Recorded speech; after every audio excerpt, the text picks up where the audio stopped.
Basília Rodrigues é quem chega agora ao vivo com uma entrevista importantíssima. Relatora da CPMI, Elisiane Gama. Já está contigo, Basília? Já vou aqui passar a palavra para você, para a gente poder te ouvir e já dar início a essa conversa tão importante em comissão que começa em instantes. Bom dia, Basília. Oi, Elisa, tudo bem? Ótimo dia para você, a todos os espectadores aí do Live CNN. A gente cai para cá, para dentro do Senado Federal, onde daqui a pouco começa o depoimento do ex-ministro do Gabinete de Segurança Institucional, general Augusto Heleno, e eu estou aqui lado a lado com a relatora da comissão, senadora Elisiane Gama. Senadora, tudo bem? Muito obrigada pela entrevista. Este depoimento acontece depois de vir à tona trechos da delação de Mauro Cid. O que a senhora vai, se possível adiantar aqui para nós da CNN Brasil, perguntar para o general Heleno se ele esteve na reunião com os comandantes e o ex-presidente Bolsonaro tratando de golpe, como disse Mauro Cid?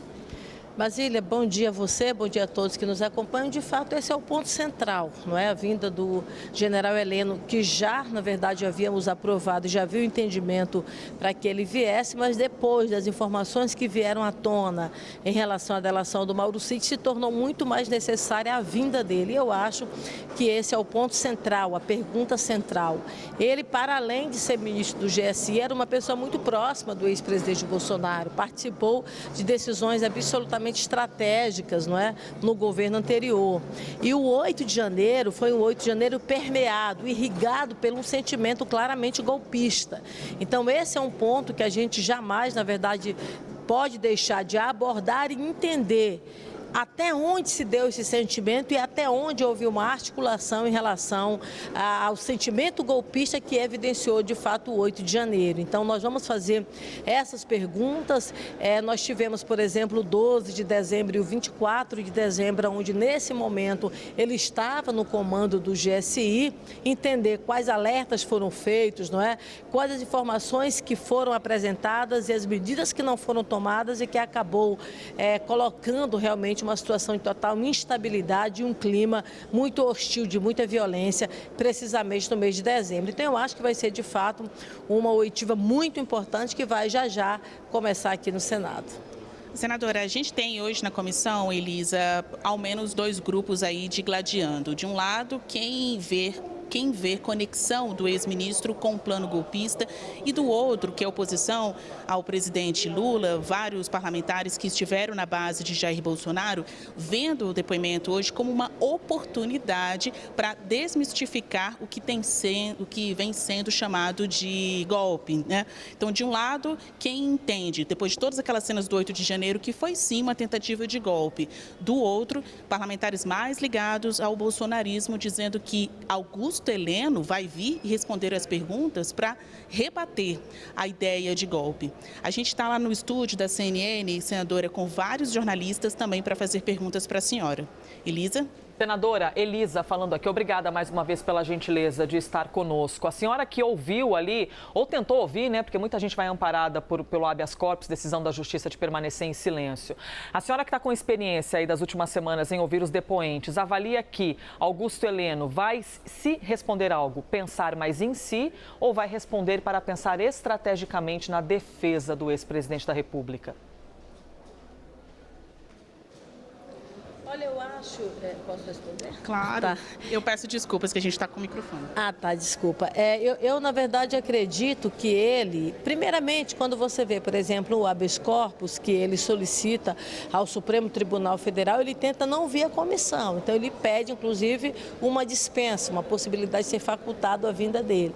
E também pede o direito ao silêncio. O ministro garantiu, assegurou a vinda dele, mas, na verdade, deu um direito que é elementar, que é um direito constitucional, que é o direito ao silêncio. Então, é claro que se ele tivesse essa cobertura, ele não viria.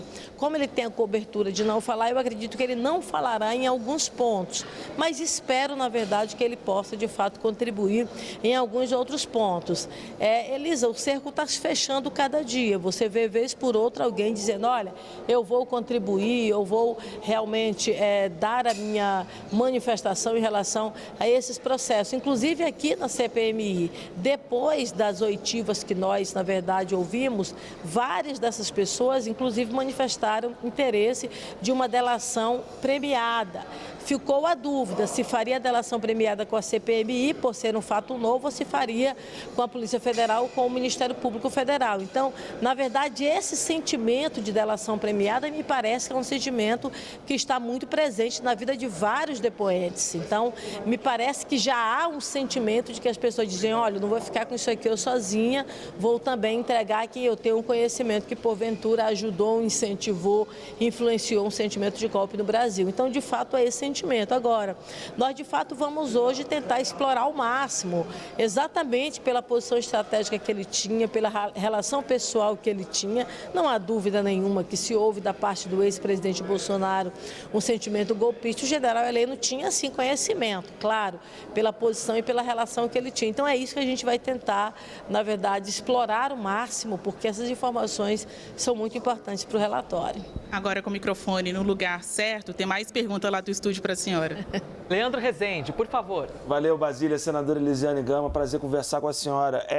Já que a senhora, enfim, colocou uma informação nova para a gente, né? Quais seriam essas pessoas que manifestaram à CPMI uma disposição de colaborar? Seriam os financiadores, seriam os executores ou mais? O coronel Lawande? E como é que se dá essa negociação com a CPMI? As pessoas vão ser ouvidas em uma sessão secreta? De que maneira que a senhora pretende avançar nisso, nessa disposição de colaborar, desse cerco se fechando que a senhora enxerga, senadora?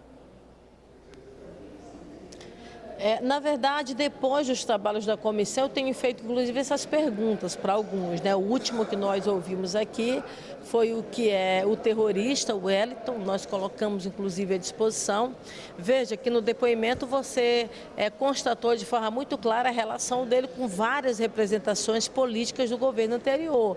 E não são fotos tiradas em um evento, são fotos de escritório, são fotos, na verdade, dentro de avião, são fotos que ele demonstrava uma intimidade, uma relação próxima com essas figuras que integravam o governo anterior. Nós colocamos para ele, o advogado ficou, depois, na verdade, mais uma vez colocou à disposição de fazer essa colaboração, mas não confirmou ainda em que nível seria, não é? Se seria com a CPI ou se seria com o Ministério Público ou até mesmo com a Polícia Federal.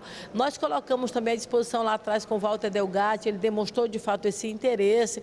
Então, assim, na verdade, alguns depoentes têm demonstrado esse interesse, como o próprio Mauro Cid, mas depois o Mauro Cid fez a opção em relação à Polícia Federal. Então, há, na verdade, um sentimento de vários deles em relação à delação. O que não há uma definição é onde seria feita, de fato, essa delação, se na CPMI ou se nesse outro órgão, o que me leva a crer, de fato, que está havendo um sentimento de vários desses depoentes de que eles poderão estar contribuindo com os trabalhos da Justiça brasileira. Juliana Lopes, por favor, também está aqui conosco. Senadora, por favor, Juliana. Senadora, muito bom dia, obrigada pela disponibilidade. A pergunta é sobre os próximos passos da CPMI. Houve ontem uma reunião da senhora com os integrantes, mas a gente ainda não conseguiu entender se houve um consenso sobre os próximos requerimentos a serem votados e quem vai ser chamado de fato nessa reta final, em que a senhora precisa, inclusive, desenhar o relatório final para ser entregue. Nós estamos na reta final dos trabalhos e agora o que a gente precisa, na verdade, é elencar prioridades. A gente não consegue ouvir mais todo mundo. Então, eu entendo como prioritária nessa reta final a chamada aí dos ex-comandantes das Forças Armadas. Né? Chamar, por exemplo, o Brigadeiro Batista, chamar o Almirante Garnier, chamar o General Freire Gomes. São 3 pessoas que eu julgo muito necessárias para essa reta final dos trabalhos da comissão. Agora, infelizmente, eu não tenho uma decisão na minha mão de convocá-los, é uma decisão que passa pelo presidente. Esse é o sentimento plural de um colegiado. Então, eu espero, de fato, que a gente possa construir esse acordo. Não é? A base e a oposição não tem, na verdade, construído esses entendimentos, agora vai por uma decisão final por parte do presidente da comissão. Elisa, está se aproximando já o horário de início, né, da comissão, hoje o depoimento de Augusto Heleno. Eu vou me despedindo da senadora, agradecendo aqui a deferência da senhora ter parado, falado comigo. Tinha uma reunião para revisar algumas perguntas. Eu queria deixar uma última dúvida, né, um último questionamento da nossa entrevista antes de encerrar. Teremos muitas perguntas, muitas delas da senhora, teremos algumas respostas. No que mais pode dar a comissão de hoje? A senhora vai vir com vídeos, com áudios e acrescentando essa pergunta, há algum risco de pedido de prisão para o general Augusto Heleno, no que depender aqui dos desdobramentos da comissão? Olha, mentir na CPI é passível de prisão, desacato também na CPI é passível de prisão. Então, são esses pontos, na verdade, que a gente sempre precisa considerar. A utilização de instrumentos outros é uma prática que eu tenho adotado praticamente em todos os depoimentos, né? Usar vídeos, né? Fazer uma exposição, fotografia, então isso possivelmente ocorrerá também no depoimento do general Heleno. Agora, o ponto central nós vamos explorar ao máximo, não é, tentar de fato ter dele informações que possam contribuir com os trabalhos da relatoria. Vai ser uma longa sessão, né? Para a gente ficar de plantão até a tarde, o que a senhora acha? Eu acho que vai vir realmente um pouquinho de tempo, talvez entrando aí pelo final da tarde e noite. Senadora, muito obrigada pela entrevista. A gente vai ter, claro, outra bateria de perguntas para fazer depois deste depoimento. Obrigada pela atenção. Ótima sessão.